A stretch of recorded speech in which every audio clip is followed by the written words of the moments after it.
selamat hari Minggu. Apa kabarnya nih? Semoga teman-teman semua sehat selalu ya. Pada hari ini kita akan memulai ibadah teruna yang dipimpin oleh Kak Loren dan saya Natalia Sambau sebagai liturgos. Untuk memulai ibadah, marilah kita saat teduh sejenak. Saat teduh dimulai. Saat teduh selesai, kita menyanyi dari Kidung Muda-Mudi 127, Mengikuti Yesus Keputusanku ayat 1 dan 2.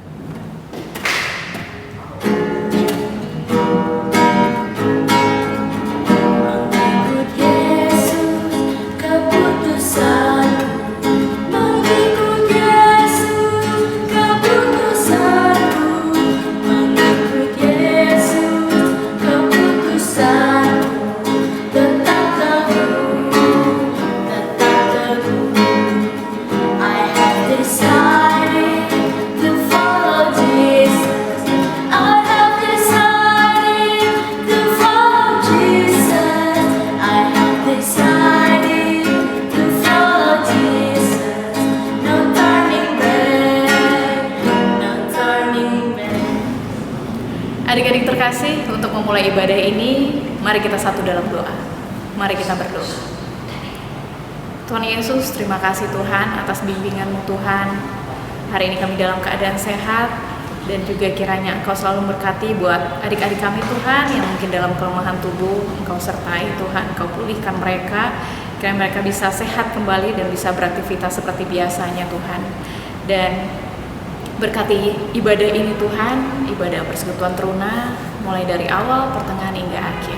Di dalam nama Tuhan Yesus kami sudah berdoa dan mengucap syukur. Amin. Teman-teman, kita akan masuk ke dalam pembacaan Alkitab dari 1 Petrus 1 ayat 1 sampai 12. Diulangi, 1 Petrus 1 ayat 1 sampai 12. Pembacaan Alkitab kita pada hari ini terambil dari 1 Petrus 1 ayat 1 sampai 12 yang menyatakan, Surat Petrus yang pertama, salam. Dari Petrus, Rasul Yesus Kristus, kepada orang-orang pendatang yang tersebar di Pontus, Galatia, Kapadokia, Asia Kecil, dan Bitinia, yaitu orang-orang yang dipilih sesuai dengan rencana Allah, Bapa kita, dan yang dikuduskan oleh Roh, supaya taat kepada Yesus Kristus dan menerima percikan darahnya. Kiranya kasih karunia dan damai sejahtera makin melimpah atas kamu. Pengharapan iman dan kasih.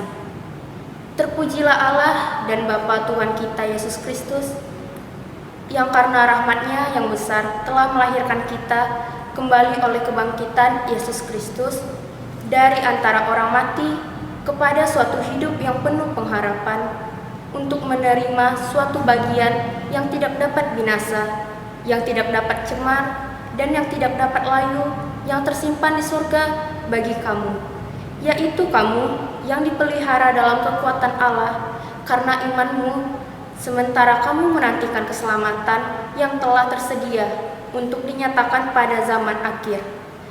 Bergembiralah akan hal itu, sekalipun sekarang ini kamu seketika harus berduka cita oleh berbagai-bagai cobaan.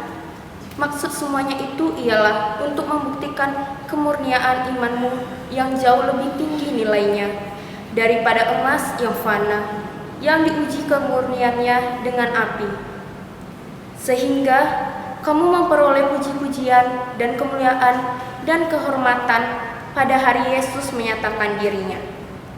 Sekalipun kamu belum pernah melihat Dia, namun kamu mengasihinya. Kamu percaya kepada Dia, sekalipun kamu sekarang tidak melihatnya. Kamu bergembira karena sukacita yang mulia dan yang tidak terkatakan, karena kamu telah mencapai tujuan imanmu, yaitu keselamatan jiwamu. Keselamatan itulah yang diselidiki dan diteliti oleh nabi-nabi yang telah bernubuat tentang kasih karunia yang diuntukkan bagimu, dan mereka meneliti saat yang mana, yang bagaimana, yang dimaksud oleh Roh Kudus yang ada di dalam mereka, yaitu Roh yang sebelumnya memberi kesaksian tentang segala penderitaan yang akan menimpa Kristus dan tentang segala kemuliaan yang menyusul sesudah itu.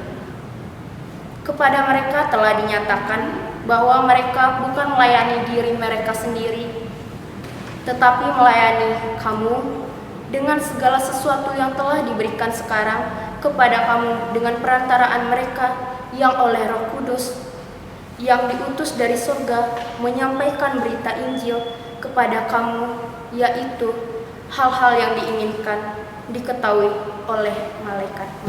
Demikianlah pembacaan Alkitab kita. Shalom adik-adik, apa kabarnya hari ini? Kakak harap kabarnya dalam keadaan yang sehat-sehat ya adik-adik ya. Nah adik-adik, tadi kita udah baca Alkitab kita dari 1 Petrus 1 ayat 1 sampai 12, di mana tema kita hari ini adalah berani hadapi penderitaan. Kitab 1 Petrus ini dikenal sebagai surat pengharapan yang penuh sukacita dan ditulis Rasul Petrus kepada para orang pendatang yang tersebar di Pontus, Galatia, Asia Kecil, di Bithynia dalam rangka memberikan semangat, kekuatan, bahkan pendampingan bagi jemaat Kristen mula-mula yang mulai mengalami berbagai penderitaan di tengah kehidupannya di antara masyarakat yang tidak mengenal Allah. Artinya, Rasul Petrus mengajak setiap orang percaya memahami bahwa mereka yang mengalami penderitaan karena kebenaran di tengah hidupnya pasti akan senantiasa mendapatkan berkat Allah. Adik-adik yang terkasih, di dalam 1 Petrus 1 ayat 1 sampai 12 ini memiliki dua pemahaman, di mana 1 Petrus 1 ayat 1 dan 2 ini cerita yang ditujukan khusus bagi orang-orang Yahudi Kristen yang hidup di tengah masyarakat asing yang tidak mengenal Allah. Ini merupakan rencana Allah untuk menguduskan mereka agar mereka dapat menjadi alat untuk menyatakan kebenaran Allah di tengah bangsa yang tidak mengenal Allah. Karena itulah mereka harus tetap taat kepada Yesus meskipun harus menderita karena kebenaran Allah yang mereka imani.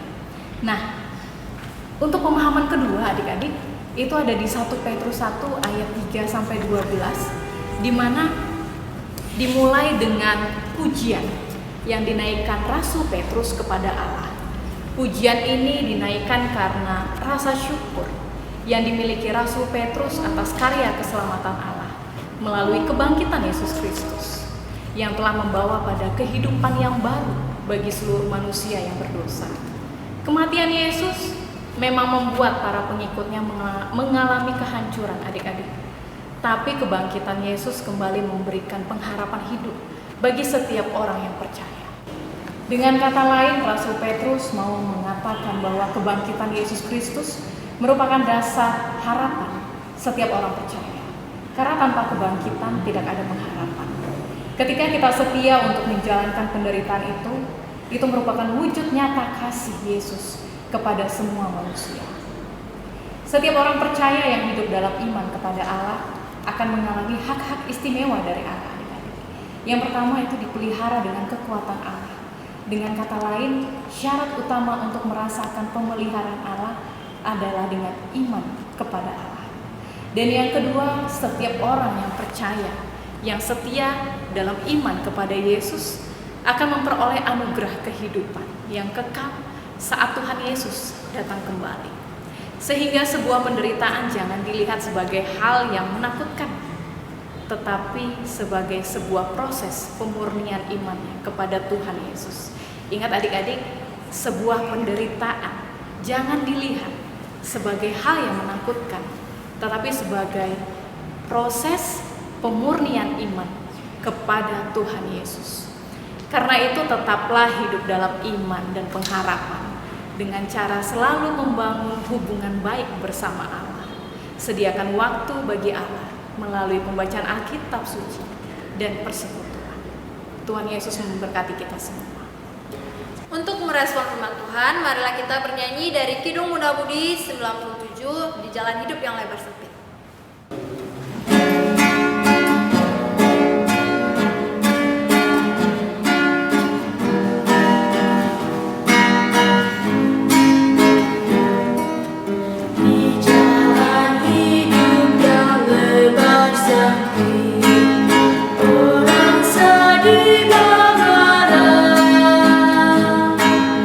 Tolong mereka yang dalam gelap.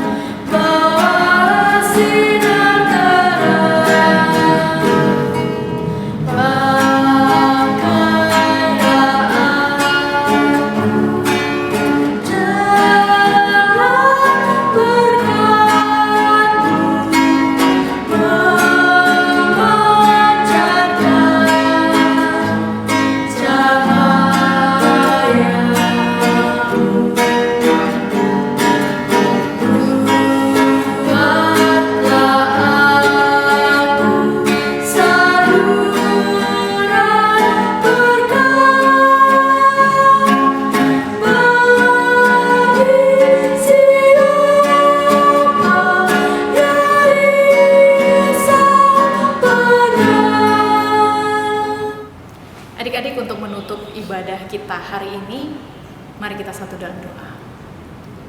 Terima kasih Tuhan, Engkau telah memberkati ibadah ini mulai dari awal, pertengahan hingga akhir Tuhan.